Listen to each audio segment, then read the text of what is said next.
time that I've failed, every time that I've emptied myself, there was always someone to fill my cup.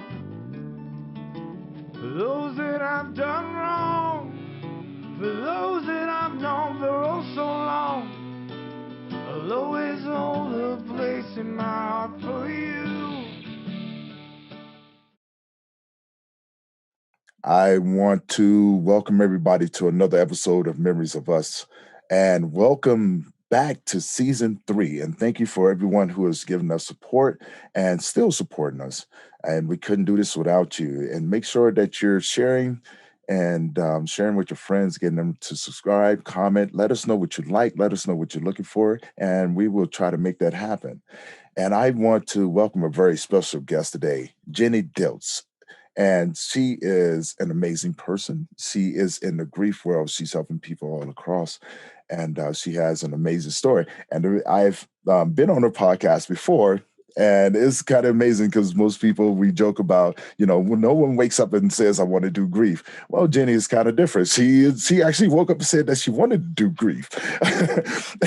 And I find that very amazing. But I think after this episode, you guys are going to see the same things that I see. She is amazing. Jenny, how are you doing today? I'm doing fantastic. Thank you. I want to say welcome to the show. Thank And you. I'm just gonna go ahead and hand this over to you because I just like I said, I find it amazing. So tell the audience a little bit about yourself and how you got into the work that you're doing. Okay. So I have been supporting people in grief for about 4.5 years or so. Um, my mission is to actually bridge the gap between the definition of grief being like the feelings that come after a close loved one passes, Mm-hmm. to grief is the experience that happens after a loss or change. And it can be anything, any loss and change. Right. So that's my mission, is to educate and build a more grief friendly world, I guess. Well, I think that's the beautiful part of what we're all trying to do, and is to bridge that gap because we don't talk about it, right? And there's a whole lot of misconception when it comes down to loss and grief. Mm-hmm. And but when people talk about loss and grief, they often categorize it to the actual loss. But what people don't understand is that you can grieve so many things across the board and it's natural. Like Mm-hmm. it's something that you've experienced a loss. And so just like losing a car or having a vehicle repossessed or having to put your car down, you actually grieve that loss. And I think people need to not steer away from that. Yeah. I think it's very important that people do understand that, the feelings that you're feeling because of this right here is totally normal. You're grieving, and actually understand it as well. So I Mm-hmm. think helping bridge that gap right there is really, really important. And thank you for the work that you're doing, because it's really important. It's really important that people can understand these things and make it normal, not just pertain it to one thing or another, but across the board. Yeah. So, yeah. So tell people how you got into it. So about 4.5 years ago, I signed up to bring a meal to a friend in the school community. Her husband had just died suddenly. And so I just volunteered because that's what I do. I volunteer to help people. Um, so when I brought this meal to their family, they, um, I was able to receive her story. And the trauma didn't bother me, the details didn't bother me, but I was able to hold her in that space and be a calming presence for her Mm. in that very traumatic and very difficult time in her life. And I have no idea what impact it had on her life, but for me, it made a huge impact. Like it changed my whole life because I learned that I have that gift Yeah. of bringing the calm in the storm. I have a calming presence. I have the ability to sit with people in their grief, in their vulnerability, in their toughest times, with all of the messiness Yeah. and the unfavorable emotions. Oh yeah, we all know about that, because those emotions are unfavorable, right? But it's I find it intriguing because that's how your gift manifested itself. Where we talked the last time, and I was like, I didn't wake up and say I wanted to do this. Like I had to go through so many things, and I find it intriguing because like that's how I associate things. Mm-hmm. I go through the worst parts of it in order to come out the other side a better person than who I started off with. And you started off with volunteering and said, you know what, there's something to this, and it's part of who I am. Mm-hmm. I would love to have done that. I really would have. I would, like, and I still say that joke that we had the last time. Like, no one wakes up and says, this is what I'm going to do. I'm just going to mess my whole world up just so I can develop myself. And you went, no, that's exactly what I did. But the thing is, I didn't necessarily mess up my whole world to do that. I know. I took advantage of the opportunities that came to me Right. when other people's worlds were completely messed up. And then as I've been helping others in their grief and supporting others through their grief process, their grief journey, I've learned to do it for myself as well. Right. And so when my life gets messy and messed up, then I take all of the things that I'm learning from my clients, from my training, from others' grief stories, and I apply that to my own life. How can I make sense of this messed up situation? How can I use it as stepping stones for growth? How Right. can I become stronger, better, more into my highest potential because of all of this mess? Right. No, and I totally agree. Like I said, I think everybody that I've met that do grief work, we all walk the same parallel lines, and it's so amazing across the board. That is the similarities. We Mm-hmm. all wanted to, get to we all got to a point and said, how can I use this to better myself? And then it turns out, how can I use it to help other people? Mm-hmm. And it's like I love that because that's a sign of a good leader. Well, most people say good leader. I don't consider myself a leader. I consider myself a servant to my community. I made Mm-hmm. a commitment to myself to go through these things in order to help other people, to serve, right? Yeah. But those are also good signs of a great leader. And congratulations on that, because what you found out in 4 years takes most people, you know, 10 to 20 years to even get a fraction of that. I mean, we all have a glimmer of it, but it's, diving into it. I think most of the time when people talk about grief, it's so cliche. It's an it's an avoidable language, so to Mm-hmm. speak, and I think we need to stop avoiding these things. And with the work that you're doing, what's some of the things that some of the tools that you are able to give other people across the work that you're doing?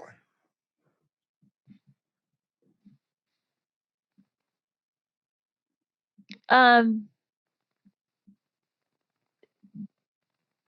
I think the biggest one is just having the conversation and accepting that, yeah, sometimes life sucks and that's part of life. Hmm. And it can be very beneficial for us. Those hard times, the most difficult times in our lives Hmm. are often our greatest teachers. Right. But you know, And oh so no, go ahead, go ahead. No, you go ahead. I try to teach people.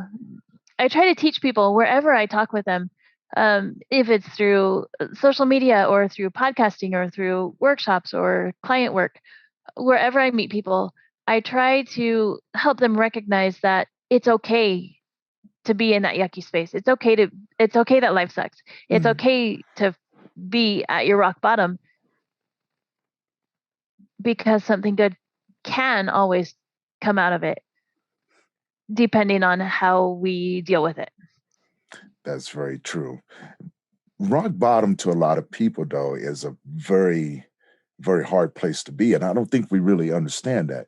But I totally agree. In your darkest moments, in those moments where it's the hardest, where you think your life is falling apart, I often seen in my own life, that it's falling apart over here, but it's falling into place somewhere else, and it's going through that messiness, um, and coming out the other side, and then realizing Mm-hmm. that it was part of it. I think people Mm-hmm. steer away from that because it's a scary place to be, right? Yeah. It's full of all of these mixed emotions. I mean, it's full of all of this chaos. And what I've seen across the board with most of the men that I talk to is that men don't want to face the chaos. Well, we get stuck. We get stuck in that big Mm-hmm. old ball of mess that we call grief, right? But I often tell the Yeah. men, focus on this one thing. Focus on a memory that makes you laugh, cry, and smile, because that's going to be your grounding point. That's that's your lifeline, right? And it's amazing, um, because you're able to figure that out in such a short amount of time. And I think most of the people nowadays are starting to figure it out in a short amount of time. I'm afraid to see what the next generation does. If we're doing Yeah. this right here on the level that we're doing and everything, and it's taking us, like it went from 10, 20 years, get your master's, PhD, to become better at this, right? And now it's taking individuals like yourself 4 years, and but it's still learning, but you've gotten a lot further than what most people think. And I see that a lot, and I'm going, you know what, this is going to be fun. This is going to be, so I no longer like, for me, grief is fun now, because when it shows Yeah. up in my pain and everything, I'm able to sit back and go, I'm able to hold space for myself. And Mm-hmm. then, which allows me, once I have that capability of holding space for myself inside that grief, I'm able to hold space for other people. Now, when we talk about holding space, it's such an Exactly. interesting concept. Explain to people what it means to actually hold space with someone in grief. For me, it looks like allowing whatever comes up, Right. like whether that's rage or tears or laughter or guilt, like whatever comes up, Yeah. just allowing it to be, and allowing yourself to be yourself, and giving that respect and um, gift to Right. others as well. Now, you mentioned your podcast, right? Hmm. Tell people about your podcast. So, my podcast is called Share Your Story, Exploring Humanity One Heart at a Time. And I started it in February, I believe. Um, so I'm just wrapping up my first season, and I've recorded maybe 15 to 20 episodes. Okay. I've currently published about 4 or 5 of them. Um, we talk about everything in life. I invite people in to, like the title says, share their stories. Okay. And we learn about the hard times. We learn about the joyous times. We learn about overcoming challenges. We learn about the successes, the victories, the grief, the laughter, Hmm. and who people are and what drives them, what motivates them to keep going Right. through their dark times. I love that because we base our podcast around these stories, man. And the similarities across the boards is uncanny, you know? Like we all have these unique stories, but it's the components inside the stories that are so similar. And that's what we're trying to get across to people. Like you're not by yourself. When you're going through Hmm. these things, you're not by yourself. And if they took the time, like I encourage people, hey, go. Where can they find you, Jenny, on your social on your podcast platform? Um, I'm on my podcast is hosted through Anchor, Okay.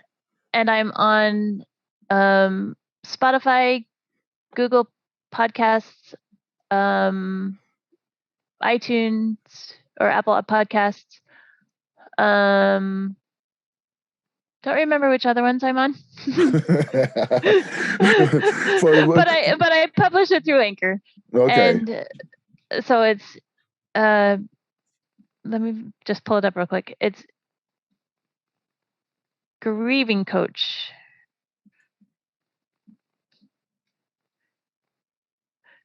Jenny Dilts grieving coach All right. So at anchor.fm. all right. And I did that for a reason because I want people to know where you are. You know, there's very few podcasts out there that showcase the world of grief. And I want to make sure that people know that, hey, you know, like go check out her work, man. You guys are going to be amazed. Listen to these conversations. If you guys can sit through an episode of Memories of Us, go check her out. You know what I mean? She's amazing. She's an amazing host. She's had some amazing people on. So go and check her out. Um, Follow her on our social media, and we'll get into all of that as well. And go pick up some of these tools, men and women are both. And I say that because I primarily focus on men, right? So women is a different world for me. And but I'm starting to get more women starting to come around and going, hey, you know, what about this, that, and other? And so I have a rule.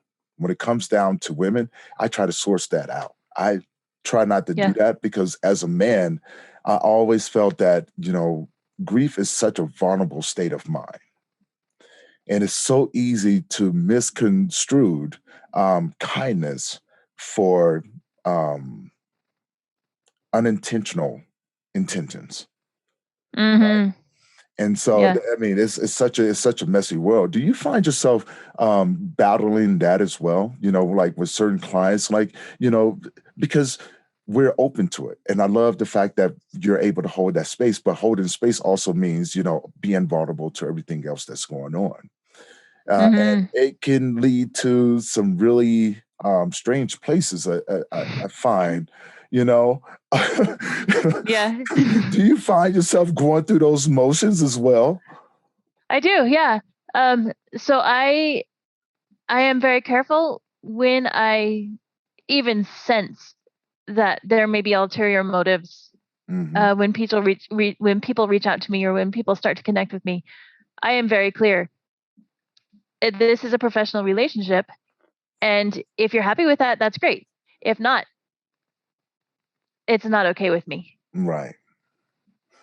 Yeah, that's why I kind of stay in my lane. I'm like, no, I know someone who does grief work for women. I won't do it, but you know, then I have my friends, and I have to, you know, like set some real strong boundaries. And only people I actually, well, the only women that I actually will sit down and talk with is like my family members, you know, close friends, people Mm-hmm. I've known for quite some time. But even then, it can be a tricky world because for one, when Yeah. people are vulnerable, if they're comfortable around you, they become very open, very vulnerable, which again, as I said before, it's a very sensitive state of mind because that Mm-hmm. conversation can lead to those not so great thoughts. You know, like I'm spending a lot of time with this person, and you know, I'm starting to like this person. This person knows me. No, I only know the grieving aspect of you. But, you know, I do find that to be very tricky. And I mean, setting boundaries one of those things, and like be very upfront, like, hey, this is a working relationship, you know, as far as professionalism, this is like how we like to keep it. Now, when approaching some situations, what is some of the things that keep you in that moment with people? I know. I mean, we talk about holding space, and I'm doing this for a reason. Because I want people to understand that it's so much more that goes into this than just sitting down with an individual and just going, okay, we leave. Like we're invested in this because Mhm. we want to see people heal. And that's our goals. You know what I'm saying? We want you to understand that what you're going through is totally normal. And but these are the necessary steps into healing from what you're going through. But it's going to be a long ride. It just doesn't stop here. And whatever you Mhm. decide to do with it is, it's primarily up to you. I like to remind the men before we start giving advice and suggestions to not do that, right? But that's just me because of the simple fact of the tools that we give. Your grief is individual. It's up to you to use them and develop your understanding of what you're going through. No one's going to wake up like Jenny and go, you know what? I have this gift. This is what I'm going to do because your path was totally different from mine, right? Mhm. But your Yeah. understanding of it is so similar to mine. I'm just going, I had to go through all it. Okay, well, I understand this, but couldn't we have just skipped this? I mean, Yeah. I'm thinking to myself, I could have skipped a whole lot of stuff, but then I understand though, had I not gone through it, I wouldn't understand it because I'm hard headed, right? Sometimes Mhm. sometimes people got to get hit upside the head. I think you was one of the best ones to come out and go, no, you don't have to hit me. I like this. I like this thing right here, And so do you find yourself, when we talk about these things, explain to people what actually goes into this for yourself. For me, um it is a lot of work, but it doesn't seem like work Mm, because I thrive on connection with people. And so when I'm coaching someone, I am completely present with them. I'm listening to everything they're saying. I'm watching their body language. I'm watching their facial expressions. mm, I'm listening to what they're struggling with, what their dreams are, where they're at mentally, physically, socially, emotionally, spiritually. Like I'm taking in this whole person and their experience, right. and I'm 100% focused. Well, I try to be 100% focused on them, Mm, and um, and helping them discover the answers that they already have within themselves. right. And think that's amazing because that's exactly what we're trying to do. The answers are there, and with the right tools, it's possible. Now, you're on social media. Tell people how Mhm. to get a hold of you on your social media, where you at, and what to expect when they follow you. So on Facebook, I'm Jenny.Dilts and Mm, Jenny Dilts hyphen grief coach. okay. And um, right now, I've been using my LinkedIn primarily for content to teach people about grief and decreasing the stigmas and the stereotypes of grief. Um, Facebook has primarily been more for my events and stuff, Okay. but I'm starting to reach out more on Facebook to the individual and using LinkedIn to connect with others like networkers, collaborators. Right. So it's kind of a different world. And I'm just exploring it. So Yeah. It's a whole lot to um go into that. yeah. Um so when people follow me or reach out to me, I connect with them. That's the first step. And then I read your profile and see what you're up to and learn a little bit about you. And then I start reaching out in a conversation. And I like to have one-on-one conversations. Okay. Um, because it helps me get to know people on an individual level. Right. And it helps people get to know me and ask me specific questions, what their needs are, what my story is, and to help them understand me Right. in their terms. I use Facebook for hosting my podcasts. I stream my podcasts live to Okay. Facebook when I do that. Um, I also have a Facebook group that's very young called Grief Transformation, Okay. where I'm going to start probably doing more of the grief education Okay. as well. Um, but I'm very open, like with my own stories, with my grief, and sharing what I've learned about grief and as a grief worker Okay. on Now, social media. now, do you have a website that people can go and visit and to find out more information for you? Hmm. My website is grievingcoach.com. Okay. So people out there, please reach out to Jenny. If you, wherever you are, just reach out to her, follow her on her social medias. She put some amazing content out there. And, don't, don't squander the opportunity to learn some more about what you're going through, because all of these things are necessary. But they also individualize. So not Hmm. everything may, don't take it personal if something that someone did worked for them and don't work for you. Your grief journey is individual. And these tools are there not to, what I'm saying, go, hey, I'm over here, I want you to come over here. No, these tools are there for you to use on your own individual journey, because Absolutely. just like fingerprints, not not every journey is going to be the same. And for the most part, and this is such one of those things that I want people to understand. You're not alone, but for the most part, your journey will be on with you and you taking this. Hmm. So whatever you're going through, don't be discouraged. Take these tools, use them, connect with other people like Jenny, like, and so many other people out there in the world. Go visit her website, take these tools, learn them, reach out, talk, share yourself with other people. And because together we can heal, right?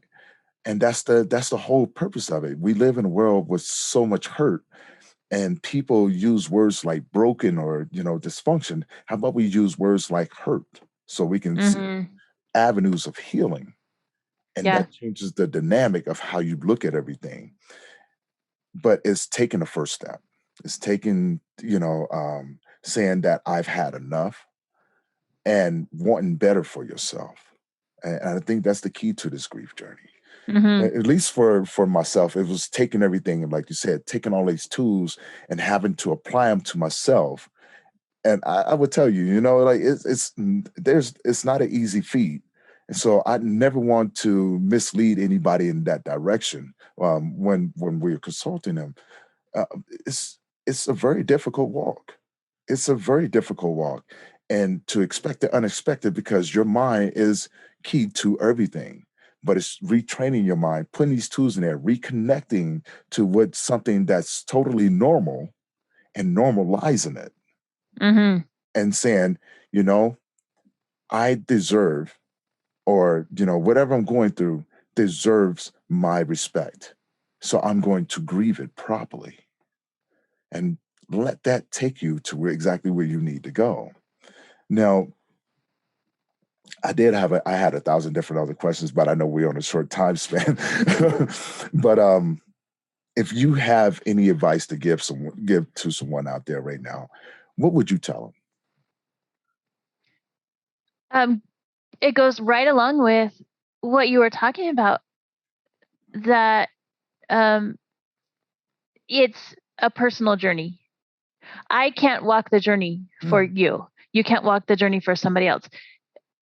I can't get inside your body and make you take those steps. that has to be done for each of us individually. We have to walk our own journey. Mm-hmm. But there are people to come beside you, to support you, to teach you, to guide you, to walk in silence with you. Yeah. Whatever you need, whatever feels good for you, whatever would help you along your journey, please reach out, because our journeys are not meant to be taken in solitude. Right. And the other thing that I would offer is to have an appreciation for where you've come. Because every experience, every challenge, every heartache, every pain, every hurt, every joy, every success, everything that we've lived through so far has gotten us to where we are now. Yeah. They've molded us into the people that we are now. And without all of those experiences, favorable, unfavorable, pleasant, unpleasant, no matter, they all have helped shape us. And the journey is not done yet. You're absolutely right. I think we're just now starting on this journey. There's a lot of work to be done in the world. And to know that individuals like yourself is out there is comforting, because there's not too many of us out there that have that understanding, and the ones who want to have the understanding don't understand. And so is strange as that sounds, it's comforting to know that there's individuals out there like Jenny and so many other people I've had on the show doing the work of grief and helping communities, because as you said before, we can't do this alone. And when you try to do it alone, you might find yourself in a really bad situation. And this is where we don't want to be, because we have to start changing dynamic. We have to start breaking these, societal pressures that we place upon some individuals, and connect with people. Connection is the key to it, and being open to what you're going through is the core point of it. Because inside of that one mess, I tend to find that there's a little bit more to it. So don't be afraid to start to unravel this world of grief, and start exploring your own self, because there's strength inside of that. There's healing inside of it. Yeah, and I like to remind people, you are not broken. If you've gone through something, you are not broken. You are hurt, and you need to heal. And the reason why I say that is that when you apply the word broken to people, people tend to act broken. But if you change that one little term to, you're hurt, people tend to look for avenues of healing. Well, I tell you, ladies and gentlemen, these avenues of healing are out there. And I would strongly encourage you. Yeah, again, if you guys didn't hear it before, check out Jenny's podcast.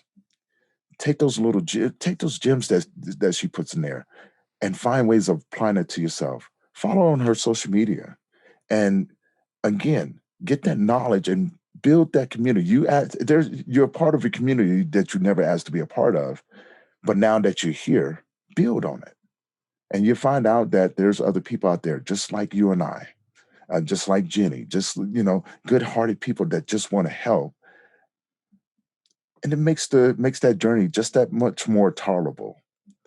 And those lonely nights, you got people around you that, as Jenny said, that's willing to come and sit beside you and walk with you and hold space with you and be solid with you. Like our job is to be here for you. And with that being said, because I know Jenny's a busy person, so I want to say, Jenny, thank you for being a part of the show today, and always, man, such an amazing journey, another amazing person. And you guys, her links are going to be down below, but also, if you haven't followed my page, follow that page as well, because I'm going to be putting some of Jenny's content up there as well, because I think it's important. And I want you guys to get to know her, because even if you don't come to a support group, there's support out there. And that's my goal, is to make sure that you guys know that the support is out there. So Jenny, I want to say thank you for being on this episode of Memories of Us. And I want to tell everyone out there, thank you for supporting us and welcome back to season 3. And this is the way we're kicking it off again. Another amazing story, another amazing person. What else to be said? But thank you guys for all your support. And Jenny, thank you for being here and sharing everything. And I look forward to our future collaborations together because I know it's going to be great. Yeah. Man, with that being said, you guys have a good one. You guys stay strong. And remember, grief is not a horrible thing, it can be very beautiful. And there's people out there that love you and want to support you. Until next time, thank you, and we'll see you.